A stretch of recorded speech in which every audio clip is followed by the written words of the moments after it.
We are about to enter sacred time. We are about to make this time and this place sacred by our presence and intention. Please turn off or silence your phones, and as you do so, I invite us also to turn down the volume on our fears, to remove our masks, and to loosen the armor around our hearts. Don't take my word for it. Do it as slowly as you need to.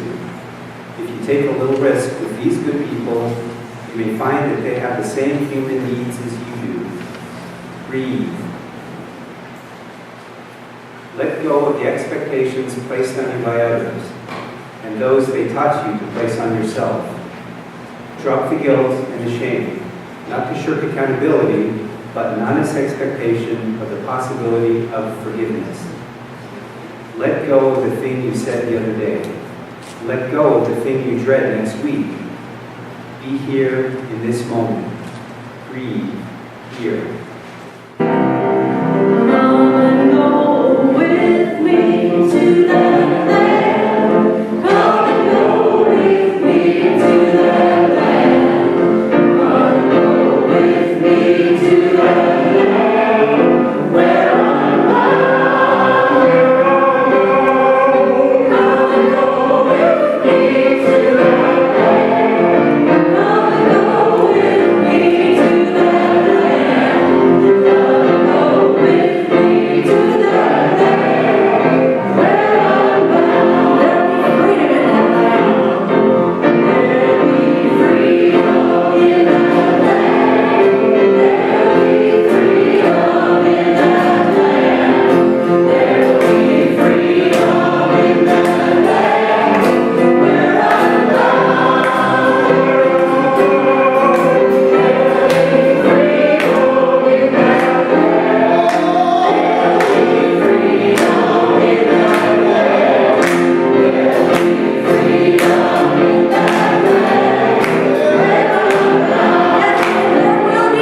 in that land where I'm bound. There will be justice in that land. There'll be justice in that land. There'll be justice in that land. There'll be justice in that land where I'm bound. There'll be justice in that land.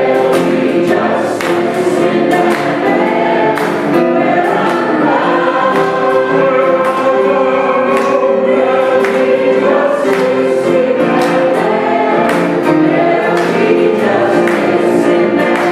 There'll be justice in that. Good morning. Morning. I'd like to invite anyone who'd like to come down for a time for all ages to do so, or if you want to stay there, I'm going to come to you. That doesn't work for me. I'm going way far back. Hey, wow, that was fast. You must have fast shoes. Do you have fast shoes? Hello, child of mine. So, my name is Jason, and what do people do? Can I sit down here? Oh, yeah. Oh, you're far. That's fine. So my name is Jason, and my family and I are on an epic road trip. Do you know what an epic road trip is? It means we're gone from our house for a very long time, and we're driving everywhere. So we left Nashville last Friday, 10 days ago, 1,600 miles ago, and we won't be home for another 2 weeks. And we're visiting national parks and really cool places like Ogden, Utah, which half of my family doesn't know how to say yet, but we're working on how to say the word Ogden. There's a lot of hard to pronounce words out here. It's like the Mormons have really interesting names for everything, which is cool. So we're traveling all over and we're seeing these amazing places. We went to Arches the other day. Have you been to Arches? In Canyonlands National Park? You live here, you need to go. Because wow, it was so much wow, these places. And wow is a really important and interesting word. So I want to ask you, we're going to backtrack a little bit. Do you know what a spiritual practice is? No. Who's the RE director here? Let's have a chat. So every religion has a practice at the heart of who they are, of what it means to be a certain religion. So if you're Jewish, obedience is your practice. You're going to obey the law. I mean, if you're Christian, love is your practice because Jesus taught us to love. If you're a Muslim, submission is your practice. You're going to do what is asked of you and let go of your own ego. If you're a Mormon, family is your practice, because family is the most important thing to Mormons. If you're a Unitarian Universalist, what are we going to do? We don't really agree on a lot as to what we might do as our spiritual practice, which is challenging. But I want to help us with that. And I think going to places like Arches and Canyonlands, and tomorrow we're going to Craters of the Moon in Idaho, and then we're going to the Tetons and Yellowstone, and all those amazing places. And everywhere we go, we see those mountains and we go, wow. Now, you live here, and you probably don't even notice anymore. And that's what happens when we live someplace amazing, is we get used to it. So I want us to try not to get used to it, and remember to say wow. Because wow is a very important word. Did you know that the word wow is an acronym? Do you know what an acronym is? An acronym are letters that stand for words, right? So, did you know that the word wow is an acronym? You look surprised when I told you that. That's because I made it up. That's okay. So, the word wow stands for this. Wonder occasions worship.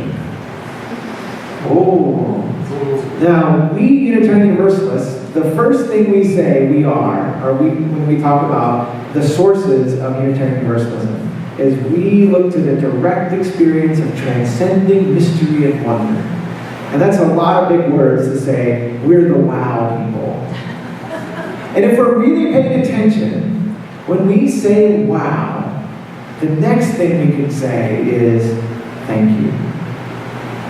If we remember to be grateful when we have those moments of wonder, we are practicing what some people say is the central practice of Unitarian Universalism, which is gratitude. We're the people who know that life is short and precious, and whatever else there is, we don't even worry about. So we want to be grateful for all that there is right now, and for all that there is when we come together, and the diversity of this room, and the experiences of life that we have here. And we can see that, even looking at each other's eyes and go, wow, you have an amazing story. Wow, your life is such a precious gift, and we are grateful. Can you practice that with me? Can you practice saying wow and then thank you? Do that? Can you let's look at somebody. Go find somebody here. Everybody look at somebody in the eye. Can you look somebody in the eye and go, wow. Thank you. If you do that, you are practicing what it means to be a Unitarian Universalist every day. And I hope you'll keep doing that all of your life. Thank you for coming down for our time. It's a great joy to travel around and see how people respond to things like that. Back home, we would say, amen. Down south. In New England, they go, whoop. It's very subtle. Rivers I was very excited. It is a joy to be with you, Beth. Thank you so much for saying yes to my coming through town and dropping in and dumping a whole lot of music on you this morning. We're having such a good time visiting friends and seeing the country and just the wow of it all. My girls and I hiked up to a partitioned arch back behind landscape arch. We got this amazing picture of them looking out over the Utah desert through the arch. And we're just never going to forget, I hope, never going to forget this trip. Hopefully we'll forget the arguments in the car. But the wow is really powerful. It's also powerful how music ministers to us. I'm often, my title was Associate Minister for Music in the Nashville congregation, the acronym of which is AMFM, which is less funny today than it was 20 years ago. AM is. But, we commonly call the music minister. And it's not quite accurate because that puts me as the actor when it's music that does the ministry. Music serves us. Music ministers to us if we're paying attention, if we choose the right song in the right moment, we find ourselves swept away and deepened in a way we wouldn't otherwise be. And the words just can't do it. Words cannot do what music does in terms of ministry. And I'll show you what I mean. So how many of you in this room at some point in your life attended vacation Bible school? Oh, a bunch of hands. Good, good. So sing me a song from Vacation Bible School.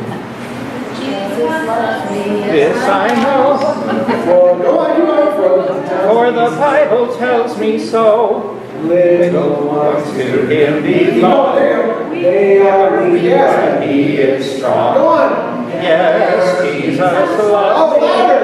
Yes, There it is. Jesus loves me. One more. Yes, Jesus loves me. The Bible tells me so.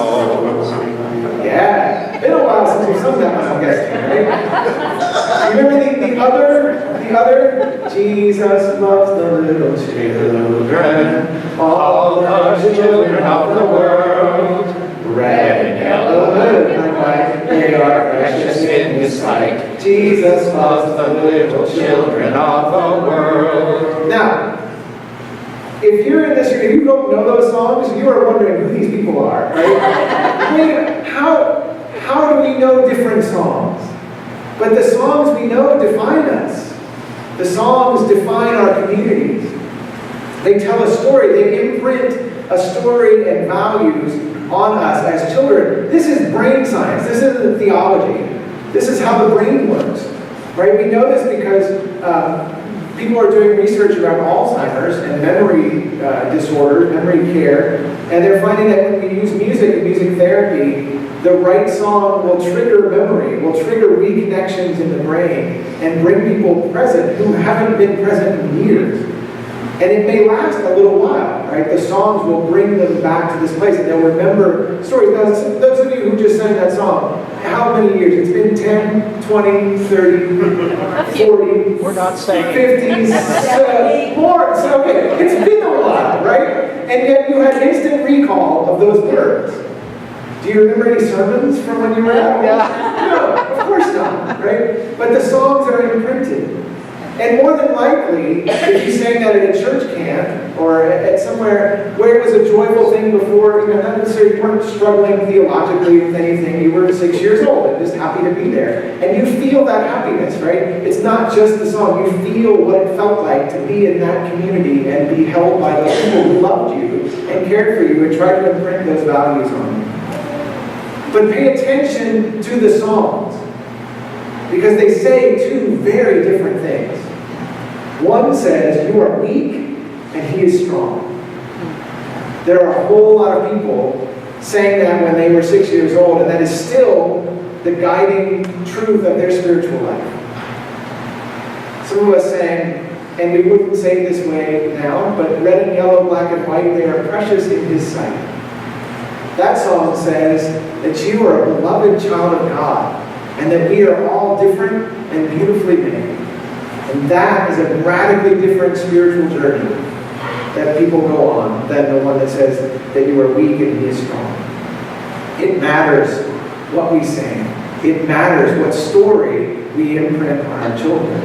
And so I ask you, 50 years from now, if someone is in this pulpit asking this congregation, sing me a song from when you were a child. Tell me the story of Unitarian Universalism that you learned in RE. What are they going to sing? What story are we imprinting on our children? Do we take that opportunity while our children are with us in worship, while we are building community, to tell them who we are, to sing them the story of our faith? Of course it matters what we sing. Now, Unitarian Universalists have known this for a long time. We've been struggling with the words and the songs that we're going to sing as long as we've been around. We always argue over words. We're still arguing. I don't know if you've heard, but we still argue over words. If you look in your hymnal, I think this is fascinating. Look at number 12 in your gray hymnal. Because we've been struggling with these ideas for a very, very long time. And number 12 in your great hymnal, O life that maketh all things new. You can tell it's an old song because it says maketh. This song has been around since the 1860s. I don't know if you've ever noticed that, if you don't know how hymnals work, but in the bottom left-hand corner it tells you the author and composer. The author of this hymn, Samuel Longfellow, you may know his brother a little better, Henry Wadsworth Longfellow, famous American poet, author. So Samuel Longfellow and his friend Samuel Johnson were students at Harvard Divinity School, and they decided to compile the first quasi-official Unitarian hymnal. And they wrote a lot of hymns. And they were figuring out, even in the 1860s, they were wrestling with this idea about the divine. How do we name the thing that's larger than any of us? And so you'll notice, how's it going? Oh, life that maketh all things new, the blooming earth, our thoughts within, our pilgrim feet, when with thy doom in gladness we return again. Right, you know this hymn? You've sung this before? No? Man, come on. All right, so let's look at verse 3. Just don't worry about singing it, but look at the end of verse 3. One in the freedom of the truth, one in the soul's perennial something, one in the larger thought of God. I don't have it in front of me. So one in the larger thought of God. All right? They're wrestling with this question, how do we say something bigger? And the way they do it, their hymnal is full of this, is they start capitalizing words you wouldn't normally capitalize. Notice that the word life is capitalized in this hymn right off the bat. Because they understood when they say, oh, life that maketh all things new, that was the larger thought of God. And if you're talking about God, you have to capitalize the words. We have songs like, We Would Be One as Now We Join in Singing, a song that was written when the Unitarian and Universalist youth merged in the 1950s. And they sang, we sing it as a song of unity, when that was literally them coming together and saying, we would be one as now we join in singing. Right? As tranquil streams that meet and merge and flow as one to meet the sea was sung at the consolidation of the Unitarian Universalist denominations in 1961. These songs tell a story about us and our evolving understanding of our faith. But we notice in the 1964 hymnal, the blue hymnal, everybody remember the blue hymnal? Songs for the Celebration of Life, that predated the gray hymnal. The we of our songs wasn't big enough. A lot of our songs use the word we. Here we have gathered. Well, who do we mean when we say we? And that's an essential struggle of our song. Because we realized in that hymnal that the we of our songs didn't include anyone but white people. The 1992 hymnal came out, and it was the first time there had ever been a song written by someone who wasn't white in the hymnal. There had been people in our congregations who were not white, who did not hear or see themselves in the we of our songs. And so we have songs like, We're going to sit at the welcome table. And we have songs like, No more auction block for me, many thousands gone. Songs a lot of us don't sing, but they're in the hymnal. And the we still wasn't big enough, and so we have, We are a gentle and people, and we are singing for our lives. The song that Holly Meir wrote to calm the crowd that was ready to riot in San Francisco when Harvey Milk was assassinated.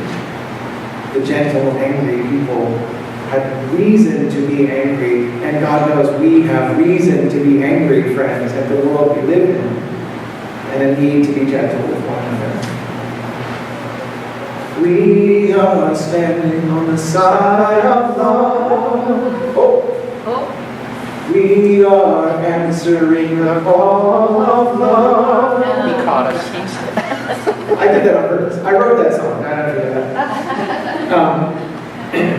The we who are in wheelchairs, the we who find it difficult to access a lot of our buildings or all the parts of our buildings, said, you keep saying we are standing on the side of love, and you keep telling me it's just a metaphor.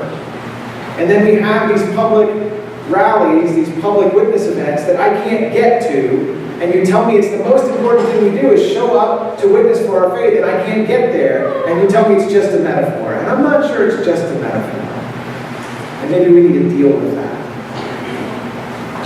What is love calling us to do? Love calls us to expand our understanding of what we mean by the word we. And so we answer love's call, and sometimes we change the words. You know, in the 60s, a whole lot of people said, it's just a metaphor when we say men and mean everybody. And that didn't sit well with a lot of folks. And we keep finding ourselves dealing with those metaphors that leave people out, and the people who get left out have to let us know, you know, I'm not sure I'm a part of your we, and I need to be. Can you find a way to draw me in? So who is still not represented? Whose voice is missing from our shared song? How might we bring their voice, their story, that song into our midst so that our song tells the whole story of who we are?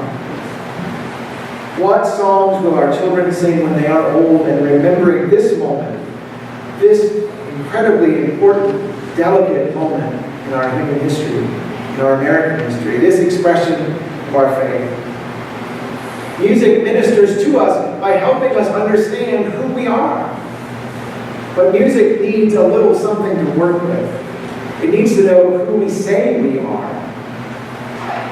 Now, for a lot of time, UUs have claimed rather flippantly that you can believe anything you want.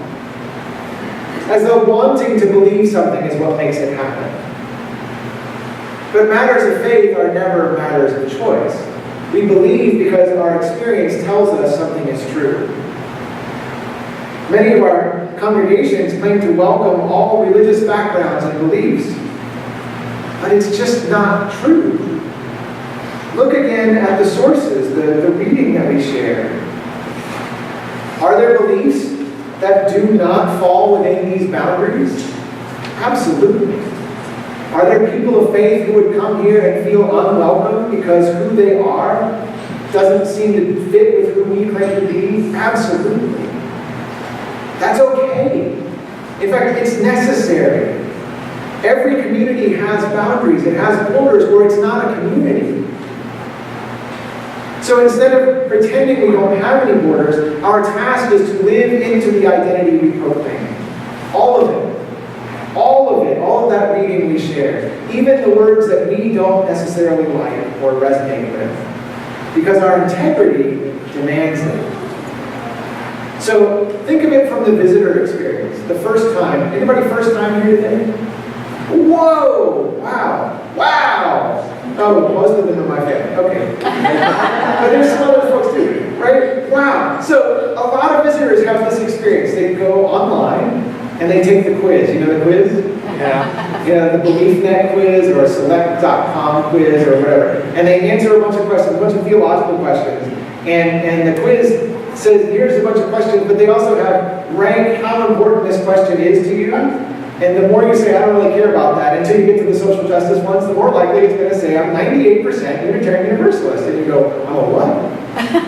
I've never heard that before, so let me, and Google being what it is, an ad pops up, and it goes, Unitarian Universalist Association. Oh, wow, that's very convenient and a little creepy. And you click on it, and it takes you to UUA.org. And you see at our denominational website, first of all, you see a picture of every person of color who's ever set foot in our congregation. And you read the principles and the sources, and you go, that sounds like the church for me. That embraces this breadth of understanding that says the diversity is good, that believing the same thing is not the most important thing in the world. The most important thing in the world is figuring out how to live together in this complex world that we have. So, then you go find a local congregation. There's a local congregation. Who knew? I never heard of you before. So they come and they notice on their website there's the same pictures of people of color, which is interesting. And they get a service time, and they come check it out, and they walk in the door, and you've got about 4 minutes to be who you say you are. That's about how much time that they can tell. Are you everything you claim to be? Did I feel welcome when I walked in the door? Did the songs you sing tell me the story that I expect to hear from you? The principles and the sources are a promissory note to our newcomers, to people looking for what we have to offer. They want to know, is it possible that this could really be true? That we could be who we say we are? We sing this identity. Most of us never look at the table of contents of a hymnal because you just turn to the one that Beth tells you to turn to, right? But in the front of the book, you would actually discover that each of the hymnals are organized categorically by the sources. There's a section on transcending mystery and wonder. There's a section on prophetic words and deeds. There's a section on world religions. There's a section on Judaism and Christianity, which is where most of the Christmas carols are. There's a section on humanism. The Great Hymnal ends there because the source about earth-centered stuff wasn't passed until after the Great Hymnal came out. But the Turquoise Hymnal has a sixth section, which is where Blue Boat Home and Turn the World Around are about the earth-centered traditions. It's all organized that way. And if we sing from those categories, we sing the whole of who we say we are. The hymnals make it really easy to do. But it means we have to be intentional about doing that. It means we can't avoid the songs with the words we don't like. So there's for a long time been this controversy, this tension in our faith between the humanists and the theists. Have you heard about this? I don't know if you've heard about this. You know what I'm saying? The humanists think they're getting run out of town, and the theists feel persecuted, and the pagans are like, nobody likes us. And everybody feels this sense of oppression when we claim all of it.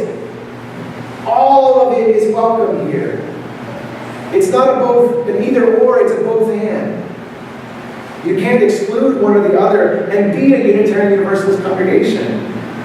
Your personal discomfort with somebody else's language or theological constructs is a sign of the work you need to do to become a spiritually mature person.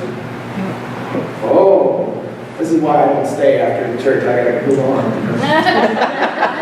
Too often we accommodate, I hear people talk about the allergies they have to certain words. I have an allergy to that word. You know what? I take Flonase and Claritin every day to deal with my allergies. Otherwise, I wouldn't be able to go outside. Right? I can't. So why would I accommodate your allergy and say, oh, well, I guess if you have an allergy, we won't say that word. Take your medicine. Our songs are the best allergy medicine we can imagine. They give us the opportunity to sing the whole of who we claim to be and to notice where we have our own work to do. My colleague and friend Teresa Soto came up with this phrase, which I think should be the mission statement of every UU church. It says this: you are loved, you are worthy, and you could use a little work.